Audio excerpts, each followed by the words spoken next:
오늘은 전도서 8장 1절에서 8절까지의 말씀을 교독했는데 오늘 이제 3절부터 보면은 2절부터 보면 이제 왕에 대해서 쭉 말씀하고 있죠. 왕의 권위에 대해서.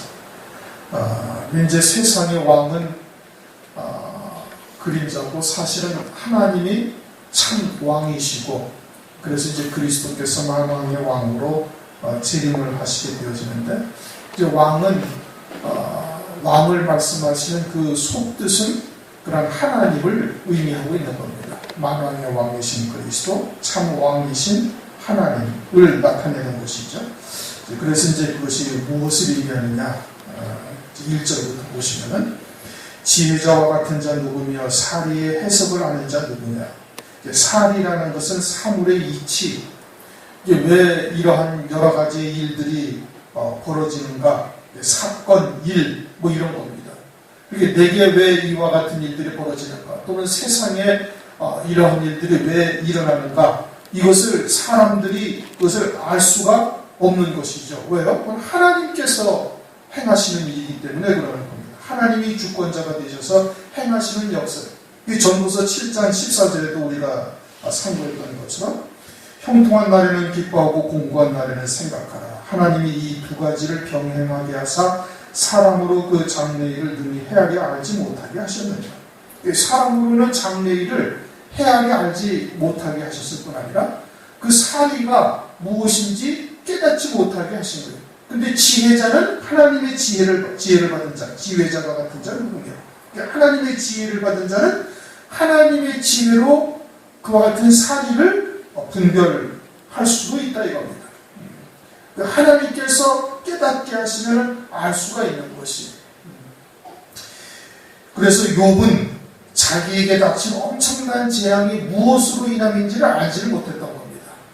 자기는 의롭게 산다, 하나님 앞에 죄를 짓지 아니하고 의롭게 산다고 살았는데 그런데 엄청난 재앙이 닥치니까 이것이 무엇으로 인함인 것인지 하나님께 묻고자 했던 거예요. 그래서 입에다가 변백할 말을 가득 담고 내가 하나님하고 한번 이야기를 좀 해봤으면 좋겠다. 그런데 막상 하나님을 딱 만나니까 하나님께 감히 묻지를 못하는 거예요. 이 천지와 만물을 섭리하시고 하나님의 백성들의 구원의 일들을 이루어 가시는 그 하나님께 감히 물을 수가 없어요. 그래서 욥기서 42장 3절을 보면 무지한 말로 이치를 가리우는 자가 누구이니까 내가 스스로 깨달을 수 없는 말을 하였고 스스로 알 수 없고 헤아리기 어려운 말을 하였다. 하나님 앞에 자기가 한번 자기를 좀 변론을 했으면 좋겠다. 왜 그리고 이런 일이 있는지 하나님께 좀 묻고 싶다 라고 생각을 하고 있었는데 하나님의 그런 천지와 만물을 지으시고 그것을 다 섭리하시고 운행하시는 그 아주 하나님의 그 깊으신 섭리를 듣고서는 감히 하나님께 묻지를 못했던 것이죠. 하나님의 그런 놀라운 섭리들은 우리가 알 수가 다 없는 거예요. 하나님의 지혜를 받으면은 그 지혜를 받은 만큼만 알 수가 있죠. 솔로몬이 그랬던 거 아니겠습니까? 이 전도서를 기록한 솔로몬이 하나님의 지혜를 받아서 잠언을 3천을 짓고 노래를 2천을 짓고 백향목과 우슬초를 논하였고 물고기와 새와 짐승들을 논하였다. 그런 것을 왜 하나님이 지으셨는지를 깨닫는 것이죠. 사리를 안 겁니다. 그러한 하나님의 뜻을 깨달았음에도 불구하고 전도서 7장 23절을 보면 하나님을 알면 알수록 지혜가 나에게서 멀리 있다. 하나님을 알면 알수록 하나님에 대해서 더 그 깊이와 지혜의 깊이와 지식의 부요함과 이것은 판단할 수가 없더라. 그래서 지혜가 나를 멀리하였다. 그렇게 전도서 7장 23절에 그렇게 말하고 있는 겁니다. 그러니 지혜자와 같은 자 누구며 사리의 해석을 아는 자 누구냐. 사람으로서는 알 수가 없는 거예요. 하나님의 지혜를 받아서 알 수는 있지만 그것도 극히 부분적인 거예요.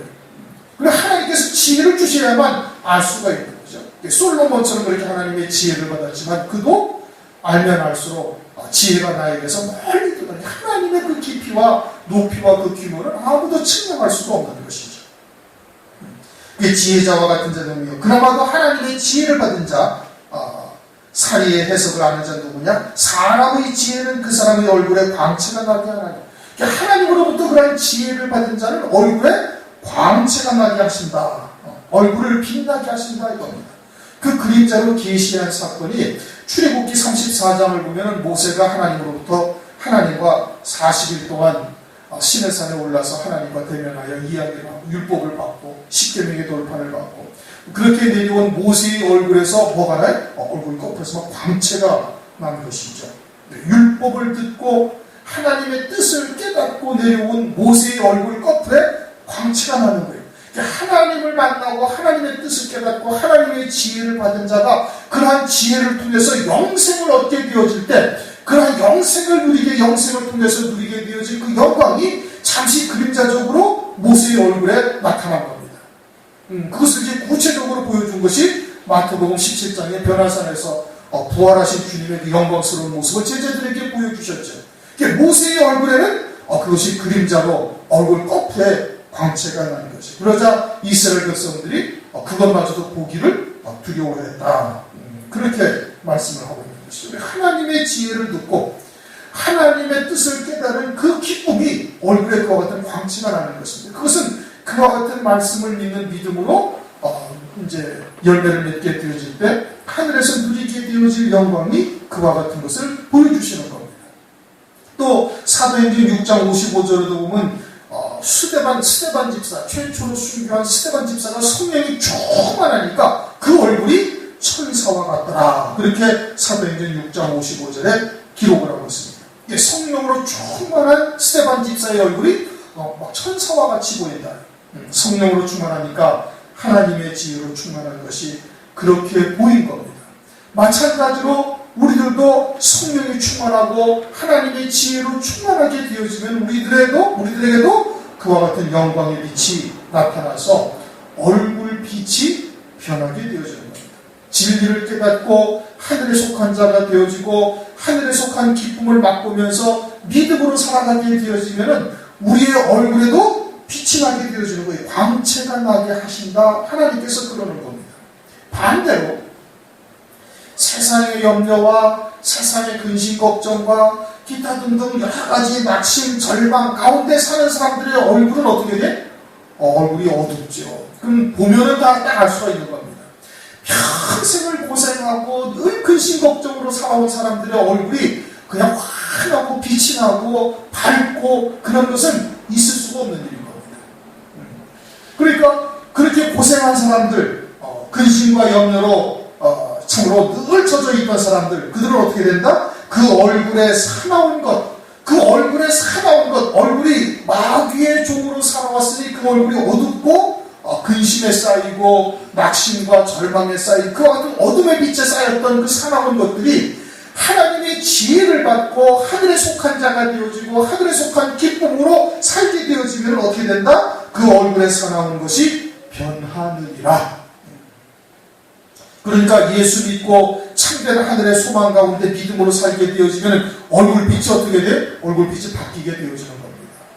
환경의 영향을 받지 않게 되어지는 거예요. 지금까지 마귀의 종살이라고 어둠의 권세에 끌려서 큰 염려와 근심 가운데 그냥 그렇게 어둠 속에서 얼굴빛이 거무튀튀하게 이렇게 살다가도 예수를 진짜 참으로 만나고 하늘에 속한 자가 되어져서 진리 안에서 하늘에 속한 기쁨을 믿는 그런 기쁨과 그 하나님의 말씀을 믿는 믿음으로 살아가게 되어지면 그러면 그 얼굴에 사나운 것이 어떻게 된다? 변하게 된다 이겁니다. 우리의 신앙이 여기에까지 일어나야 되는 거예요. 세상이 감당하지 못할 믿음이 되는 겁니다. 그러니 돌에 맞아 죽는 스데반 집사의 얼굴이 어떻게 돼? 아주 빛이 날 수밖에 없는 것이죠. 하늘의 영광을 바라보면서 그렇게 세상이 마귀의 권세에 휘둘려서 유대인들이 그를 갖다가 돌로 쳐 죽이지만 스데반 집사의 얼굴에 어둠이 전혀 없어지는 겁니다. 우리가 온전한 믿음으로 딱 서게 되어지면은 그러면 어떻게 된다? 그러면 우리의 얼굴빛도 변하게 되어지는 것이죠.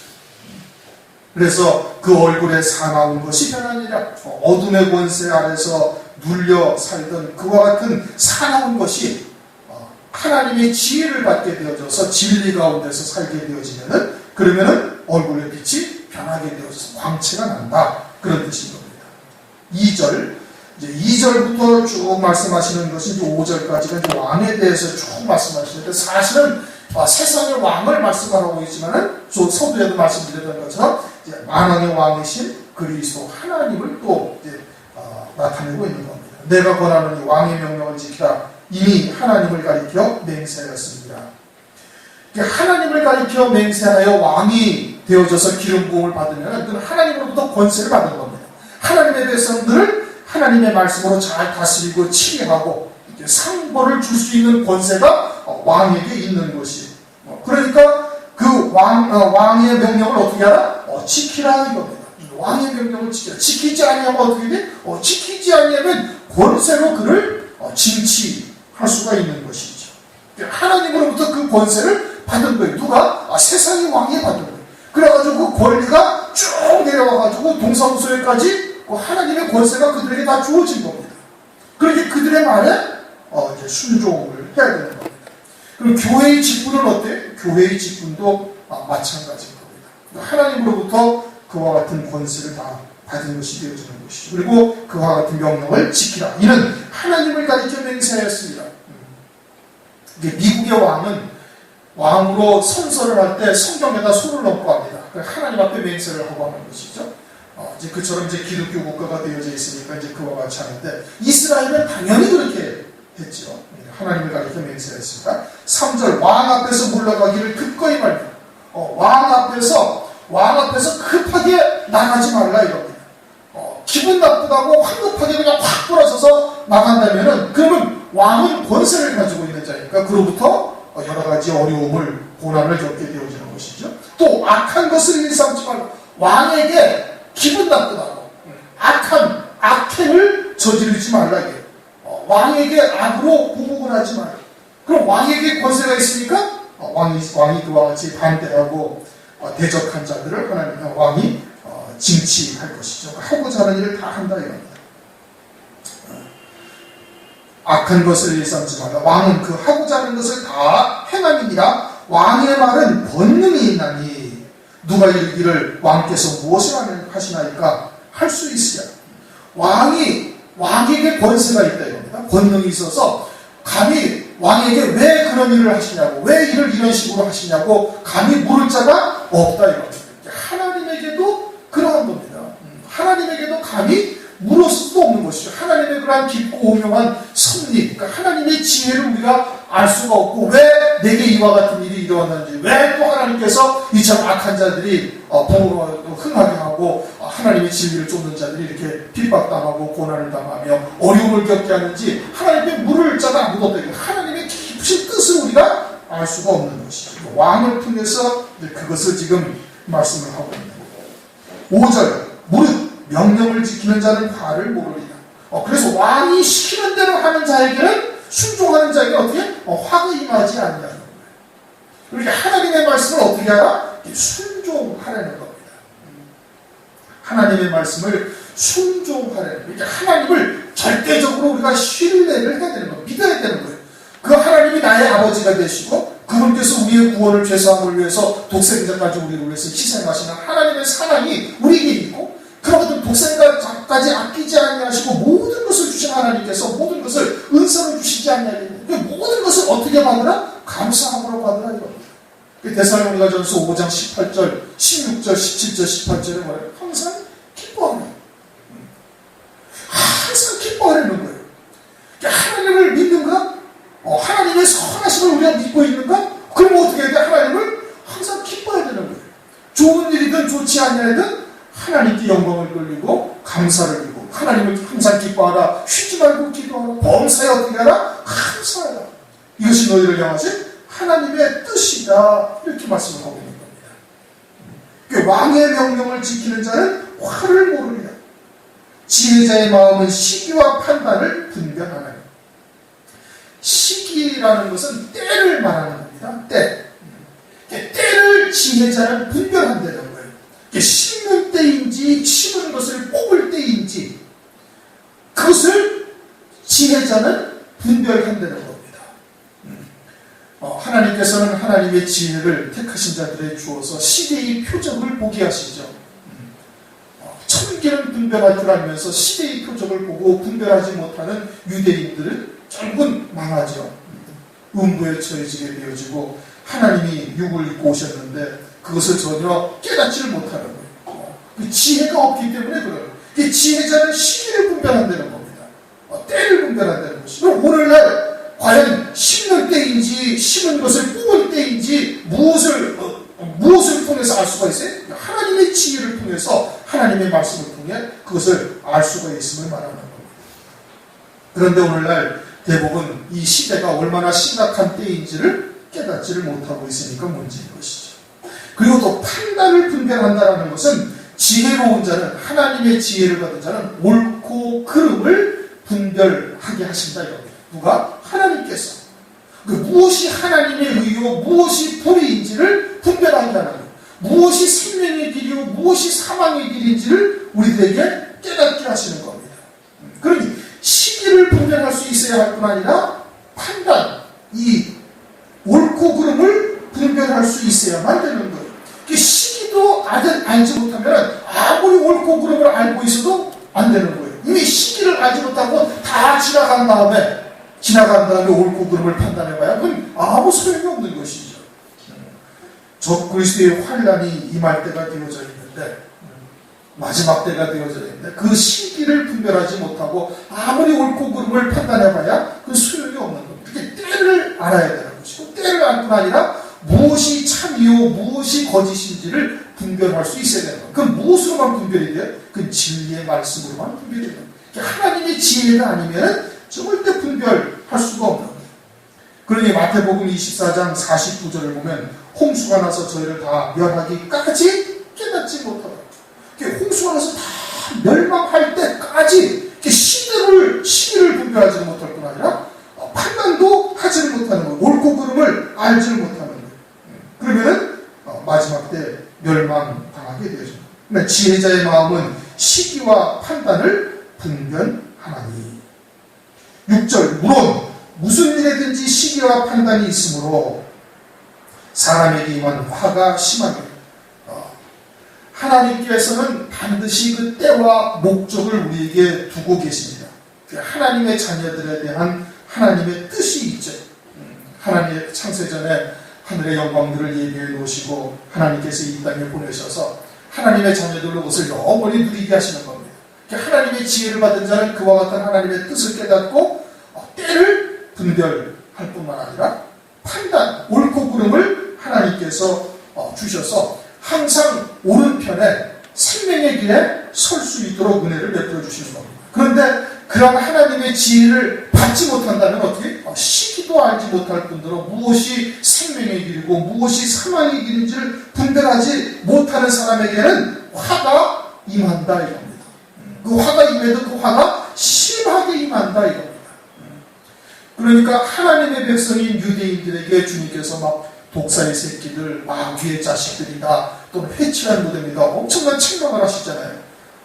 하나님의 자녀됨에도 불구하고 무엇이 참 의인지 하나님의 의인지를 믿음으로 사는 것이 무엇인지 이것을 아무것도 분별하지 못하는 거예요. 자기의 의로 살고 있는 그들은 오히려 더 악을 행하는 것이니 그 임하는 화가 아주 심하다. 그럼 마지막 환란의 때는 또 어떻게 했어요? 그때는 또 더한 것이죠. 진노의 심판을 받게 되어지는데 이것은 우리가 요한계시록을 통해서 이미 알고 있는 것 아니겠습니까? 환란의 때가 되어져서 적그리스도가 등장을 했는데 진리가 무엇인지도 모르고 시기를 분별하지 못하니까 적그리스도가 무엇인지 알지 못하는 겁니다. 혼잡된 말씀, 세상에 속한 말씀을 쫓아 살다가 그냥 적그리스도를 그리스도처럼 경배하는 어리석은 일을 범하게 되어집니다. 하나님을 배도하는 이 엄청난 일을 하는 겁니다. 그래가지고는 그 진노의 심판이 아주 일곱 대접을 쏟아붓는 엄청난 화를 당하게 되는 것이죠. 아주 심하게 화가 임하게 되어지는 겁니다.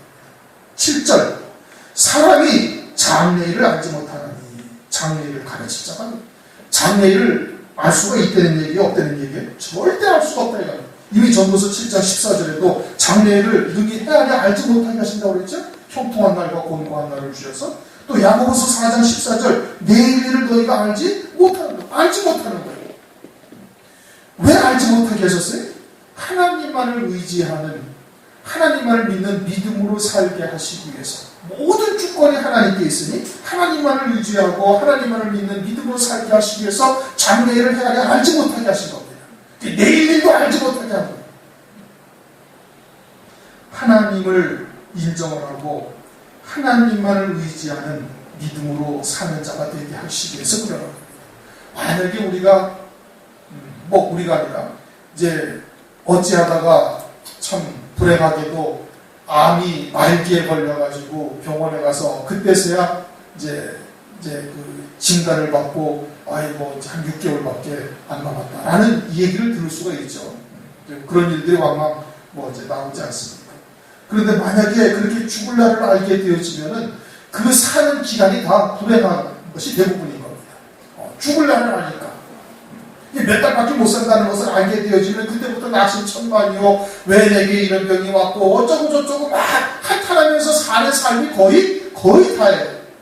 그러다가 이제 입밖에서야 그냥 받아들이고 그때서야 그냥 이제 떠나게 되어지는 것이죠. 이렇게 죽을 날 아는 것이 결코 좋은 일이 아닌 것이며 장래일을 알아봐야 별로 좋지를 못한 겁니다. 모르고 살다면 그때까지 하나님을 믿는 믿음으로 찬송하며 열매내다가 이렇게 살다 가면 되는 건데 장래일을 하나님께서 모르게 하신 거예요. 물론 그것뿐만이 아니라 모든 매사가 다 하나님께서 그렇게 모르게 해놓으신 겁니다. 장래일을 알지 못하게 하셨다. 내일 일도 알지 못할 것이고 이제 전도서 7장에서도 장래일을 전혀 알지 못하게 하셨다. 그런데 오늘날 그리스도인들이 예언 받으러 다니지 않습니까? 그럼 그거는 뭐예요? 거짓말인 것이죠. 자기의 앞일도 모르는데 어떻게 남의 앞일을 갖다가 예언을 해줍니까? 그 말도 안 돼. 그 성경을 부정하는 거예요. 만약에 그걸 알 수 있다면 성경이 이 말씀하신 것을 완전히 부정하는 거예요. 사람이 장래를 알지 못하나니. 성경이 이렇게 딱 말씀을 하셨는데 자기는 안 되는 거예요. 그건 하나님의 말씀과 전혀 다른 이야기를 하고 있는 겁니다. 지난번에도 말씀드렸던 것처럼 우리나라에 요즘 들어서 그 신사도 운동이라는 것이 유행한다고 그럽니다. 주변에 그렇게 행동하는 그런 신사도 운동을 하는 사람들이 제 주변에 아는 사람들이 없어서 그것이 얼마나 많이 번지고 어떻게 하고 있는지는 모르지만은 어쨌든 그것이 미국에서 시작돼가지고 우리나라까지 넘어 들어와가지고 하는데 그 신사도 운동이라는 것이 결국은 예언하는 거예요. 내가 사도다 이겁니다. 하나님으로부터 보내심을 받은 사도다. 그러니까 나를 통해서 하나님의 말씀이 지금도 나온다는 얘기죠. 만약 이제 12사도를 11사도나 또는 그때의 사도들을 통해서 이처럼 하나님의 말씀이 기록이 되어졌으니까 이제 이것은 그때의 사도들의 얘기고 지금 오늘날 사도들을 통해서 하나님의 말씀을 준다고 예언하는데 그 예언이라는 것이 전부 다 어떤 예언이냐면 그냥 다 일상사에서 세상에서 복받고 세상에서 잘되고 세상에서 출세하고 이와 같은 것들을 예언해 주는 것이 신사도 운동이에요. 그럼 그것이 성경적인 겁니까? 전혀 성경적인 것이 아니죠.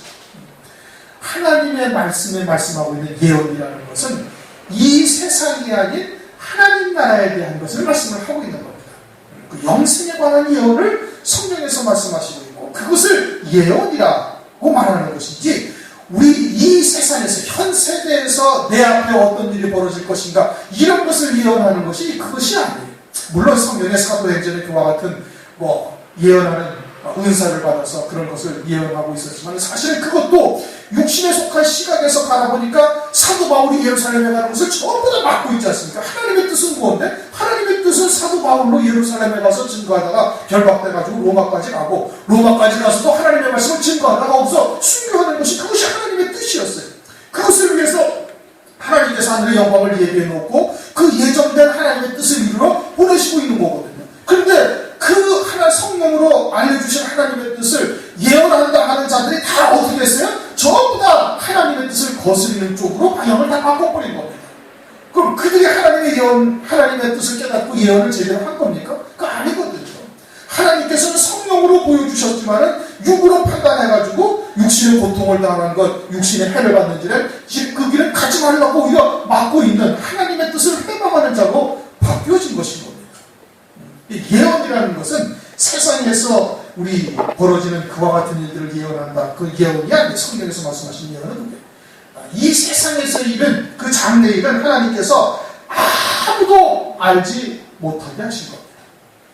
자기의 앞일도 모르는데 남의 앞일을 갖다가 얘기해 준다는 건 있을 수가 없는 일이죠. 그거는 전부 다 마귀의 장난이고 귀신한테 속고 있는 겁니다. 7절 사람이 장래일을 알지 못하나니 장래일을 가르칠 자가 누구이냐?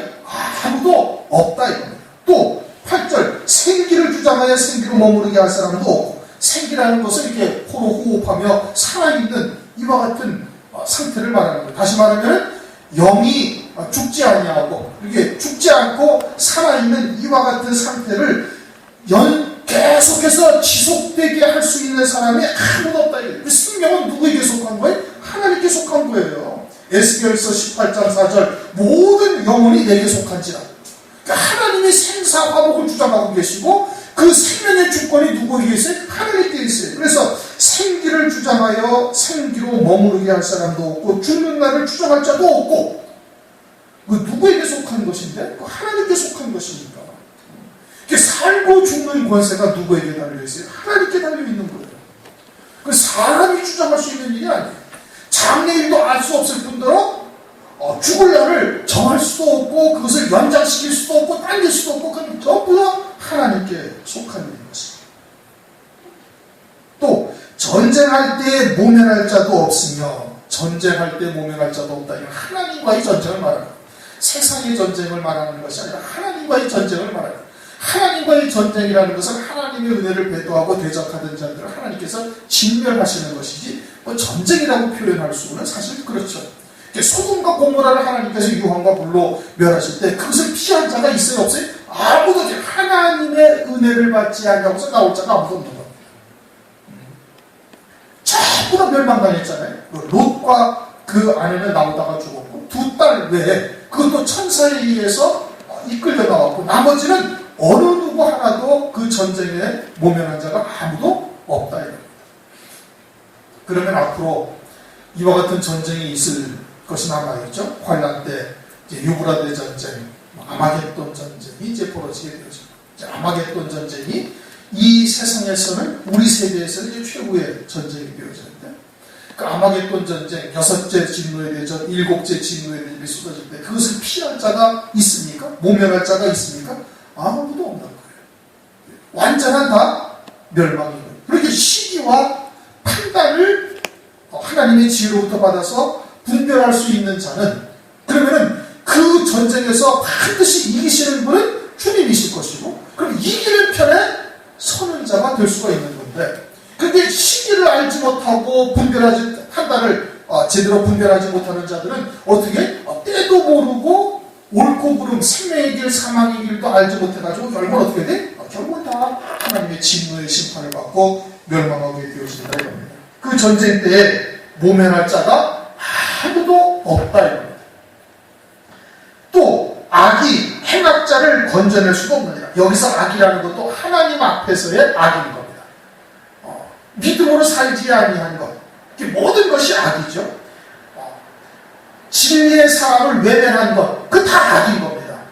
그런데 자기들은 자기들 나름대로 의롭게 살았다, 의를 행하였다, 믿음으로 살았다, 선을 행하였다라고 자기들은 생각할 수도 있죠. 자기의 의, 사람의 의로 사는 자들. 그런데 그 자기들의 의, 사람의 의로 사는 것이 하나님 앞에서는 악인데 그러한 것이 자기들을 절대 구원할 수가 없는 거예요. 전부 다 그 전쟁에 모면할 자가 아무도 없다. 하나님의 심판은 아주 정확합니다. 어느 누구도 벗어날 자가 없어요. 우리는 그 하나님을 믿고 있는 거예요. 그러니까 원망할 필요도 없고 분노할 이유도 하나도 없는 겁니다. 내 안에 진리가 있으면 그걸 대적하는 자는 누구를 대적하는 거예요? 그건 하나님을 대적하는 거예요. 왕을 대적하는 자가 왕명을 거역하는 자가 왕은 그 하고자 하는 대로 다 하는데 거기서 벗어날 자가 누가 있겠습니까? 아무도 없는 거예요. 그 왕은 하나님을 의미하고 계시는 겁니다.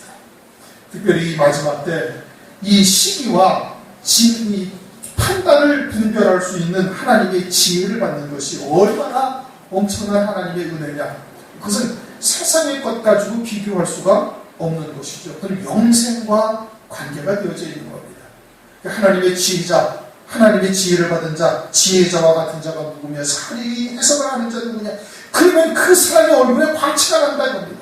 비록 그 사람의 살아온 것이 있을지라도 하나님의 진리를 깨닫게 되어지면 빛이 바라는 자가 되어지는 것이 하나님의 영광의 빛을 바라는 자가 되어지는 것이고, 그와 같은 영광이 영원까지 이어진다면 이보다 더 큰 복이 없는 겁니다. 왜? 그러지 아니한 자들은 전부 다 하나님의 전쟁할 때 그 모면할 자가 아무도 없기 때문에 하나님의 심판은 아주 정확한 겁니다. 우리가 생각하는 것 그 이상으로 아주 주도 면밀할 뿐 아니라, 그것은 무엇을 통해서 할 수가 있어요? 하나님 나라에서 작은 소자에게 냉수 한 그릇 준 것까지도 하나님은 다 기억하고 계신다.